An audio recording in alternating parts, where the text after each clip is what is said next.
আপনাদের সবার হয়তো ভালো নাও লাগতে পারে, কিন্তু বিশ্বাস করেন, আমার এটা যদি আপনারা গ্রহণ করেন, আপনারা লাভবান হবেন, কোনো ক্ষতি হবে না দেশের। আমার অন্য কোনো আকাঙ্ক্ষা নাই। আমার একটাই আকাঙ্ক্ষা, দেশ এবং জাতিটাকে একটা সুন্দর জায়গায় রেখে ছুটি করা। I had enough. Last 7-8 months I had enough. আমি চাই দেশ এবং জাতিকে একটা সুন্দর জায়গায় রেখে আমরা সেনানিবাসে ফেরত আসব। আরেকটা জরুরি বিষয় যেটা আমি ভাবলাম যে আপনাদের সাথে আমি শেয়ার করি। দেশের এই আইন শৃঙ্খলা পরিস্থিতি খারাপের পিছনে কিছু কারণ আছে। প্রথম কারণটা হচ্ছে যে আমরা নিজেরা হানাহানির মধ্যে ব্যস্ত, একজন আরেকজনের বিরুদ্ধে বিষোদ্গারে ব্যস্ত। এটা একটা চমৎকার সুযোগ অপরাধীদের জন্য। যেহেতু আমরা একটা অরাজক পরিস্থিতির মধ্যে বিরাজ করছি, তারা খুব ভালোভাবেই জানে যে এই সময়ে যদি এই সমস্ত অপরাধ করা যায় তাহলে এখান থেকে পরিত্রাণ পাওয়া সম্ভব। সেই কারণে এই অপরাধগুলো হচ্ছে। আমরা যদি সংগঠিত থাকি, একত্রিত থাকি, তাহলে অবশ্যই এটা সম্মিলিতভাবে মোকাবেলা করা সম্ভব হবে। Police, RAB, BGB, TGFI, NSI এগুলো দেশের জন্য অত্যন্ত গুরুত্বপূর্ণ কাজ করেছে অতীতে। খারাপ কাজের সাথে অসংখ্য ভালো কাজ করেছে। আজকে যে দেশের স্থিতিশীলতা, দেশটাকে যে এত বছর স্থিতিশীল রাখা হয়েছে, এটার কারণ হচ্ছে এই সশস্ত্র বাহিনীর বহু সেনা সদস্য, সিভিলিয়ান সবাই মিলে এই অর্গানাইজেশনগুলোকে, অসামরিক, সামরিক সবাই মিলে এই অর্গানাইজেশনগুলোকে এফেক্টিভ রেখেছে। সেই জন্য আজকে সুন্দর, এতদিন ধরে আমরা একটা সুন্দর পরিবেশ পেয়েছি। এর মধ্যে যারা কাজ করেছে, যদি অপরাধ করে থাকে সেটা শাস্তি হবে, অবশ্যই শাস্তি হতে হবে, না হলে এই জিনিস আবার ঘটবে। আমরা সেটাকে বন্ধ করতে চাই চিরতরে, কিন্তু তার আগে মনে রাখতে হবে আমরা এমনভাবে কাজটা করব এই সমস্ত অর্গানাইজেশনগুলো যেন আন্ডারমাইন না হয়। আজকে পুলিশ সদস্য কাজ করছে না, একটা বিশাল বড় কারণ হচ্ছে অনেকের বিরুদ্ধে মামলা, অনেকে জেলে। RAB, BGB, DGFI, NSI panicked. বিভিন্ন দোষারোপ, গুম, খুন ইত্যাদি তদন্ত চলছে।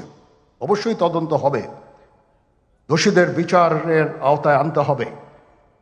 এমনভাবে কাজটা করতে হবে যেন এই অর্গানাইজেশনগুলো আন্ডারমাইন না হয়। এই অর্গানাইজেশনগুলোকে যদি আন্ডারমাইন করে আপনারা মনে করেন যে দেশের শান্তি শৃঙ্খলা বিরাজ করবে, সবাই শান্তিতে থাকবেন, সেটা হবে না, সেটা সম্ভব না। আমি আপনাদের পরিষ্কার করে বলে দিচ্ছি, এই দেশের শান্তি শৃঙ্খলা রক্ষার দায়িত্ব খালি সেনাবাহিনীর না। 2 লক্ষ পুলিশ আছে, বিজিবি আছে, র্যাব আছে, আনসার ভিডিপি আছে, আমার আছে হচ্ছে 30,000 সৈন্য। এদেরকে আমি এই যে একটা বিরাট ভয়েড, আমি এই 30,000 সৈন্য দিয়ে আমি কিভাবে এটা পূরণ করব? 30,000 থাকে, আবার 30,000 চলে যায় ক্যান্টনমেন্টে, আরো 30,000 আসে। এটা দিয়ে আমরা দিন রাত আমরা চেষ্টা করে যাচ্ছি। এখানে যে সমস্ত উচ্ছৃঙ্খল কাজ হয়েছে সেটা আমাদের নিজস্ব তৈরি, এটা আমাদের নিজস্ব ম্যানুফ্যাকচার, আমরা নিজস্ব এইগুলো তৈরি করেছি। এই বিপরীতমুখী কাজ করলে এসে কখনো শান্তি শৃঙ্খলা আসবে না, এই জিনিসটা আপনাদের মনে রাখ। আজকে একটা বেদনা বিধুর দিবস। 2009 সালের 25শে ফেব্রুয়ারি আমরা এই 57 জন চৌকস সেনা অফিসার, এবং শুধু তাই নয়, আমাদের কিছু কিছু পরিবারবর্গর সদস্যদের আমরা হারিয়েছি। এখানে আসার সময় এই ছবিগুলো আমি দেখছিলাম।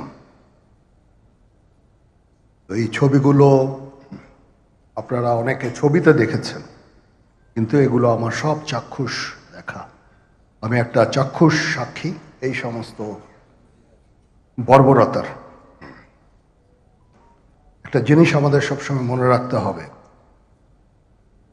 এই বর্বরতা কোনো সেনা সদস্য করেনি, সম্পূর্ণটাই তদানীন্তন বিজিবি সদস্য দ্বারা সংঘটিত। Full stop. এখানে কোনো ইফ এবং বাট নাই।